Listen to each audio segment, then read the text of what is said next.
കുറച്ച് colour പേപ്പേഴ്സോ sticky നോട്ട്സോ ഉണ്ടെങ്കിൽ നമുക്കൊരു അടിപൊളി ജോമെട്രിക് പെൻ ഹോൾഡർ സെറ്റാക്കി എടുത്താലോ. അപ്പൊ ഞാൻ സ്റ്റിക്കി നോട്ട്സ് എടുക്കുന്നത്, കാരണം ഇത് സ്ക്വയർ ഷേപ്പിലാക്കി കട്ട് ചെയ്യേണ്ട ആവശ്യമില്ലല്ലോ, ഓൾറെഡി സ്ക്വയർ ആണ്. അപ്പൊ ഞാൻ ഇതുപോലെ ഇങ്ങനെ ഫോൾഡ് ചെയ്ത് കൊടുക്കുന്നുണ്ട്. ഈ ഫോൾഡിങ്സ് ഒക്കെ ഭയങ്കര ഈസിയാണ് കേട്ടോ, അധികം കൺഫ്യൂസിംഗ് ആയിട്ടുള്ള ഒന്നും തന്നെ ഇതിലില്ല.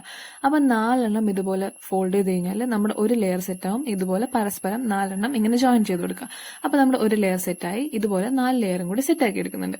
ഇനി ബേസിൽ ഞാൻ പിങ്ക് കളർ എടുക്കുന്നതുകൊണ്ട് പിങ്ക് കളറിലുള്ള ഒരു സ്റ്റിക്കി നോട്ട് എടുത്തിട്ട് ഇതുപോലെ ഫോൾഡ് ചെയ്തിട്ട് ഇതിനകത്തേക്ക് ഇങ്ങനെ ഇൻസേർട്ട് ചെയ്ത് കൊടുക്കാം. അപ്പൊ നമ്മുടെ ബേസ് ഇവിടെ റെഡി ആയി കഴിഞ്ഞു. ഇനി ബാക്കിയുള്ള ലെയേഴ്സിന്റെ ബാക്ക് സൈഡിലായിട്ട് ഗം അപ്ലൈ ചെയ്തിട്ട് ഇതിനകത്തേക്കാക്കിയിട്ട് ഇതുപോലെ ഒന്ന് സ്റ്റിക്ക് ചെയ്ത് കൊടുക്കുക.